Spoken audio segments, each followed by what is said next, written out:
네, 여러분 안녕하세요. 네, 오늘은 마태복음 13장 두 번째 시간 가도록 하겠습니다.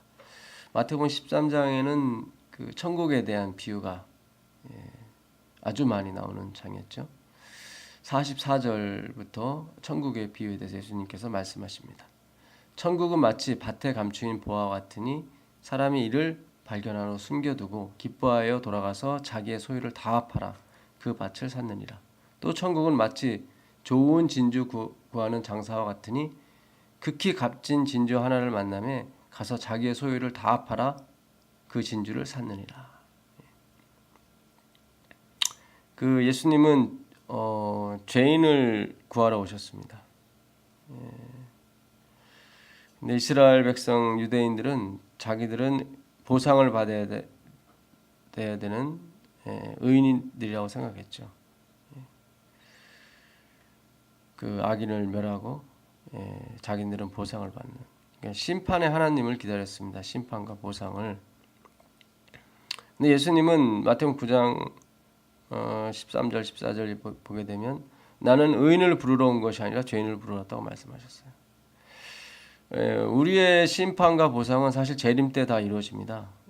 아담으로부터 모든 사람들의 심판은 사실 재림과 재림 때, 그리고 그 다음에 있을 둘째 사망의 심판 때 이루어지죠. 이 말씀은 무슨 말씀을 의미하냐면 재림 직전까지, 아담부터 재림 직전까지, 뭐 BC 천년 사람이라든가 예수님 당시 사람들이라든가 예수님 후에 천년 후에 태어난 사람이라든가, 그리고 예수님 직전에 재림 직전까지 살아있을 사람들의 모든 사람에게 필요한 것은 심판이 아니라는 거죠. 말 타고 오시는 예수님이 아니라 나귀 타고 오시는 그 구원의 하나님을 기다려야 된다는 거죠. 지금도 마찬가지라는 거예요. 그러니까 예수님께서 의인은 없나니 하나도 없다. 나는 의인을 부르러 온 것이 아니라 죄를 부르러 왔다는 말씀은 그 당시 사람만 해당되는 것이 아니라 십자가 사건 이후의 사람들, 재림 직전에 있는 저희들까지도 다 포함한다는 거죠. 그래서 우리에게는 지금 심판의 기별이 우리에게 지금 중요한 것이 아니라 구원의 기별이 중요한 거예요. 왜냐하면 심판은 그 다음에 이루어지는 거니까. 먼저 구원이 이루어져야 되는 것입니다. 먼저 예수님이 누군지를 먼저 그분의 신분에 대해서 우리가 확인해야 돼요. 우리가 머리로 아는 것은 조금 중요합니다. 가슴으로 아는 것이 중요해요. 우린 지금까지 너무 머리로 많이 알아요. 물론 저도 거기에 같은 사람 중에 한 사람입니다. 이 천국은 이 보화와 이제 진주에 대해서 나오는데, 이 보화와 진주는 각각 예수 그리스도를 상징하죠. 그러니까 이 사람들은 덮어놓고 모든 걸 다 팔아서 밭을 산 게 아니에요. 자기가 먼저 확인했다는 거죠. 그것이 보화인지 값진 진주인지. 우리도 그 작업이 먼저 이루어져야 돼요. 예수님이 정말 나의 주인이신지, 그분이 주인이 돼야 돼요. 우리는 나의 믿음이 주인이 되어서도 안 돼요. 나의 믿음이 주인이 돼버리면 그 믿음을 끌어올리기 위해서 별의별 행동을 다 하게 되는 것입니다. 그 믿음은 보화를 보는 순간 믿음이 생기는 거예요. 그냥 저절로. 값진 진주를 보게 되면 저절로 믿음은 생기는 거예요. 그러니까 뭐든지 그리스도가 먼저예요. 내가 알파 오메가라고 말씀하셨잖아요. 내가 시작이요 끝이라고 말씀하셨어요. 그분이 시작과 끝이에요. 그 이유는 없어요. 그러니까 이 보화 자체가 이미 보상이에요. 그 이유는 없어요. 값진 진주 자체가 보화예요. 그 이유는 없어요. 진주를 샀다고 해서 내가 더 건강해지고 내가 더 부자가 되고 좋은 일이 막 생기고 그런 거 아니잖아요. 그냥 진주 자체가 보상인 거예요. 예수님 자체가 시작과 끝이에요. 그분이 보상이에요. 예를 들어서 밭이 3천만 원이라고 해보세요. 밭이. 여러분이 재산을 다 팔아서 3천만 원을 마련해 가지고 이 밭을 샀어요. 근데 보화의 가치는 얼마예요? 뭐 몇억 원이라고 치자고요. 그럼 그것이 보상인 거예요. 그것이. 결코 내 3천만 원은 희생이 아니에요. 희생이라고 하는 것은 내가 밭을 샀는데 밭이 알고 봤더니 100만 원짜리밖에 안 돼. 난 3천만 원을 주고 샀어. 그럼 2,900만 원의 희생을 치른 거죠. 그렇죠? 근데 여기서 말하는 보화 값진 진주는 내가 산 3천만 원보다 더 가치가 있는 거예요. 30억, 300억. 그래, 고로 내가 치른 그 3천만 원은 희생이 아니에요. 희생이 아니에요. 우리가 이게 많이 착각하고 있어요. 그러니까 뭡니까? 우리 안식일교를 비롯해서 한국 교회의 이 난센스예요, 사실은. 우리는 예수님을 믿어서 율법을 지켜서 뭔가를 바래요. 뭐 건강, 행복, 풍요, 승진, 합격. 예수님 당신 자신이 그냥 보상인데 그 위에 다른 보상을 기다린다는 거죠. 그로 영적으로 자꾸 죽어가는 거예요. 영적으로 죽어가는 거예요. 내가 예수님을 믿는 것 자체가 나한테는 엄청난 보상이 돼야 되는데 그렇지 않은 거예요. 그 믿음은 하나의 수단이고 그 이후 것을 자꾸 기다리는 거죠. 여러분, 우리가 하는 건 희생이 아닙니다. 내가 예수님을 만나지 못하면 내가 하는 충성, 열심, 헌금 이것이 다 희생이 돼버려요. 무슨 뜻인지 아시죠? 먼저 이것이 예수님이 진짜 하나님이신지 그분이 신성이 있는 분인지 신의 품성이 있는 분인지 전능하신 하나님인지 그걸 먼저 확인을 해야 되는 것입니다. 내가 확인을 한다고 해서 되는 문제가 아니죠. 사실은 그분이 우리에게 확인시켜 주셔야 되는 거예요. 나다. 사마리아 그 우물가 여인처럼 당신은 선지자입니다. 우리가 누굴 기다립니까? 그때 예수님께서 내가 바로 그 선지자다. 모세가 말한 그 선지자, 메시아다. 그분이 이렇게 드러내 주셔야 돼요. 이 물을 먹는 자마다 다시 목마르겠지만 내가 주는 물을 먹는 자는 영원히 목마르지 않을 것이다. 그는 물을 마셨다고 그랬어요. 그 여인은 물을 마시고 물을 구했단 말이죠. 육적인 것이 아니에요. 영적인 것이지. 오늘 우리에게도 그런 충만함이 있기를 간절히 바랍니다. 정말 예수님을 하나님으로 볼 수 있는 그런 영안이 떠주길 바라요. 그 다음에 나오는 우리의 봉사, 흔히 말하는 희생은 희생이 아닌 거예요.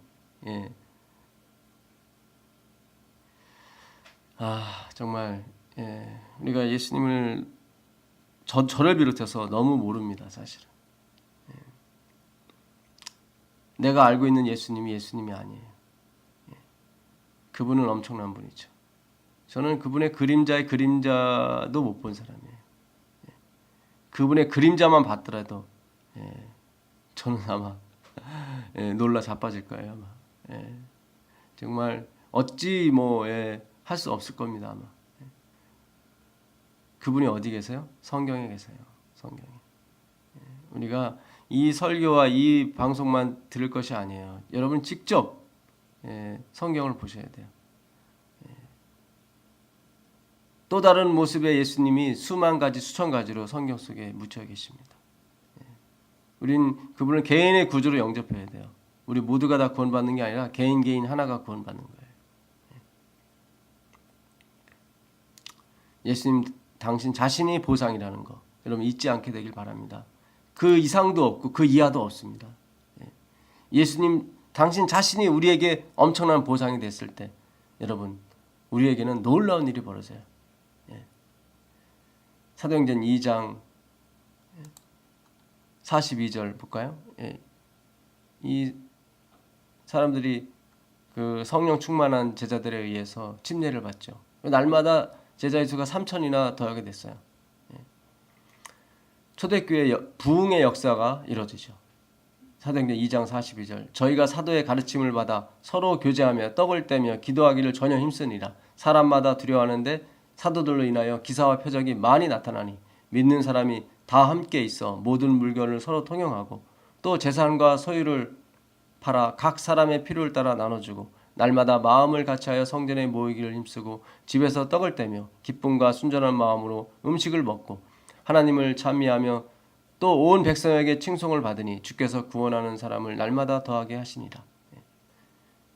그렇죠? 이들은 모든 물건을 서로 통용했어요. 그리고 또 재산과 소유를 다 팔아서 각 사람의 필요를 따라 나눠줬습니다. 날마다 마음을 같이 성전에 모이기를 힘썼고요. 집에서 떡을 떼며 순전한 마음으로 음식을 먹었습니다. 그들의 보상은 여기에 있지 않았어요. 세상에 있지 않았어요. 그들의 보상은 그리스도 한 분으로 충분했습니다. 성령이 하루빨리 우리 가운데 오셔서 우리가 예수님만이 유일한 우리의 보상이 되길 바랍니다. 그 다음에 일어나는 것은 희생이 아니에요. 희생이 아니에요. 모든 물건을 서로 통용하고 또 재산과 소유를 팔아 각 사람의 필요를 따라 나눠주고, 이건 희생이 아니에요. 이거는 그냥 반응이에요. 반응. 3천만 원 주고 내가 300억짜리 밭을 산 것처럼 3천만 원 아무 의미가 없는 게 사실은. 그리고 먼저는 그것이 보아인지 진주인지를 이들이 먼저 알았다는 거죠. 우리가 예수님에 대해서 더더욱 갈급함이 있어야 되고 더더욱 공부를 해야 됩니다. 우리는 내가 예수님 믿어줬으니까, 내가 율법을 지켜줬으니까, 내가 30년 동안 이렇게 희생하면서 예수님을 믿어줬는데 이제 예수님은 뭐 해줄 겁니까? 이런 식의 마음의 음성들이 우리 마음 가운데 자리 잡고 있어요. 이게 위험한 사상이에요. 위험한 거예요. 이게 뒤바뀌면 안 돼요. 예수님이 먼저 오셔야 되고요. 그 다음에 우리의 봉사가 따라야 돼요. 그 예수님이 우리 머릿속만 오시는 것이 아니라 가슴속으로 오셔야 돼요. 그분의 신성이. 그분 안에서 신성이 있으면 우리가 깨달아야, 느껴야 돼요. 성령님에 의해서 우리에게 그분의 신성이 우리 마음 가운데 심어져야 돼요. 새겨져야 돼요. 그 물은 영원히 목마르지 않습니다. 뭐 가난하고 부자를 떠나는 거예요. 그런 초점이 아니에요. 그리스도는 모든 것을 초월하는 분이기 때문에 그분을 보는 순간 우리는 아낌없이 그분께 드리고 나눠줘도 결코 아깝지가 않습니다. 왜냐하면 우리에게는 엄청난 보상, 그리스도를 받았기 때문에. 근데 오늘날 우리가 그분을 믿는다는 것이 보상이 안 되고 있어요. 그분을 믿는다는 것 자체가 우리에게 기쁨이 되고 엄청난 보상이 되어야 되는데 그렇지 않아요. 그분 자체가 우리에게 엄청난 보상, 이미 더 이상 만족을 줄 수 없는 그런 보상이 되어야 되는데 그렇지 않아요. 내가 예수님 믿어드렸으니까, 율법을 지켜줬으니까 이제는 나에게 보상을 주십시오. 초대교회는 그러지 않았어요. 이 세상에 그들에게 보상은 없었어요. 필요가 없었어요. 이 세상 것들은. 하루빨리 그런 날이 오기를 간절히 소원합니다. 빌립보서 3장에 가보면 바울이 또 같은 고백을 하죠. 빌립보서 3장을 보겠습니다. 빌립보서 3장 5절 이하. 내가 8일 만에 할례를 받고 이스라엘의 족속이요 베냐민의 지파요 히브리인 중에 히브리인이요 율법으로는 바리새인이요 열심으로는 교회를 핍박하고 율법의 의로는 흠이 없는 자로다. 바울은 율법의 의로는 흠이 없는 자였어요. 그는 어려서부터 8일 만에 할례를 받고 그의 부모님도 그랬나 봐요. 율법에 의해서 사라진 사람이었어요.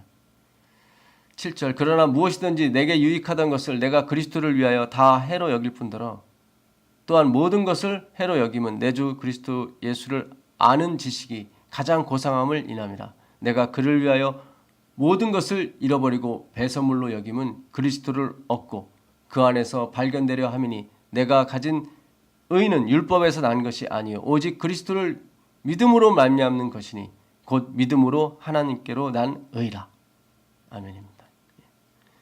그러니까 바울은요 그리스도를 발견하고 그 모든 것이 뭐처럼 여겨졌냐면 똥처럼 배설물처럼 여겼다는 거예요. 참. 이 성령의 역사죠. 성령님의 역사. 모든 것을 해로 여겨요. 우리는 모든 것이 해가 아니죠. 우리는 유익을 얻어서 하나 둘 우리는 내 것을 만들기 위해서 필사의 노력을 하고 있잖아요. 근데 그리스도 그 값진 보화를 만나는 순간, 값진 진주를 만나는 순간 그 모든 것이 다 똥처럼 여겼습니다. 우리 주 예수 그리스도를 아는 지식이 가장 고상함을 인함이라. 내가 그를 위하여 모든 것을 잃어버리고 배설물로 여김은 그리스도를 얻기 위한 거예요. 그러니까 사실 우리가 밭을 주고 산 3천만 원은 똥이었어요, 똥. 근데 하나님이 그것도 받아주셨단 말이죠, 죄. 이 배설물은 죄를 의미하지 않습니까? 우린 깨끗한 음식 먹고 다 더러운 걸로 내보내잖아요. 죄인이기 때문에 그래요. 근데 그 배설물도 하나님이 죄를 받아주시고 우리에게 보화를 그리스도를 주신 거예요. 그게 십자가 사건이에요.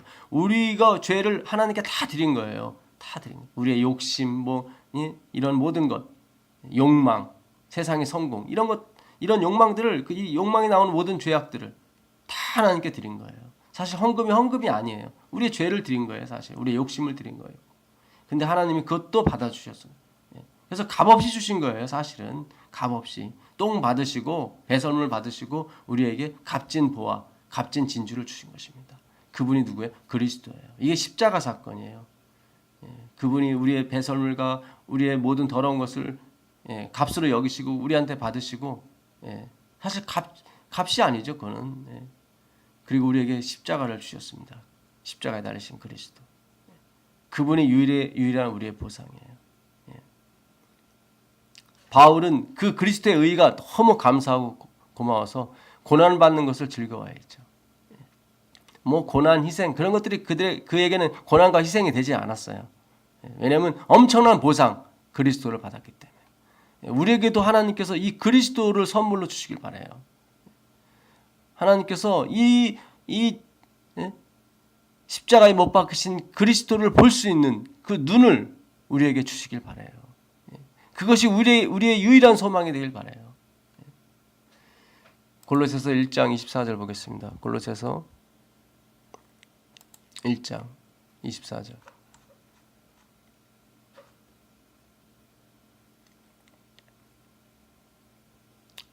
내가 이제 너희를 위하여 받는 괴로움을 기뻐하고 그리스도의 남은 고난을 그의 몸된 교회를 위하여 내 육체에 채우느니라. 내가 교회의 일꾼 된 것은 하나님이 너희를 위하여 내게 주신 경륜을 따라 하나님의 말씀을 이루려 함이니라. 이 비밀은 만세와 만대로부터 오므로 감춰졌던 것인데 이제는 그의 성도들에게 나타났고 하나님이 그들로 하여금 이 비밀의 영광이 이방인 가운데 어떻게 풍성한 것을 알게 하려 함이니라. 이 비밀은 너희 안에 계신 그리스도시니 곧 영광의 소망이니라. 우리가 그를 전파하여 각 사람을 권하고 모든 지혜로 각 사람을 가르치면 각 사람을 그리스도 안에서 완전한 자로 세우려 함이니 이를 인하여 나도 내 속에서 능력으로 역사하시는 이의 역사를 따라 힘을 다하여 수고하노라. 아멘입니다. 이 영광의 비밀의 영광. 그분이 누구예요? 그리스도예요. 영광의 소망이에요. 이제 그의 성도들에게 나타났대요. 이 비밀은 만세와 만대로부터 감춰진 보아예요. 감춰진 것인데 이제는 그의 성도들에게 나타났어요. 근데 사람들이 그리스도를 보상으로 여기지 않습니다. 그리스도 뒤에 있는 다른 보상을 원하는 거죠. 우리는 정말 그리스도 예수께서 우리의 유일한 보상이 되어야 될 줄 믿습니다. 정말 기도하고 열심으로 우리가 노력해서 그리스도만이 우리의 유일한 소망인 것을 우리가 깨닫게 되길 바랍니다. 성령께서 도와주시고 성령께서 역사해 주셔서 우리가 이 말씀 속에서 귀중한 보화를 찾는 오늘 하루가 되길 간절히 바라면서 마태복음 13장 두 번째 시간 마치도록 하겠습니다. 감사합니다.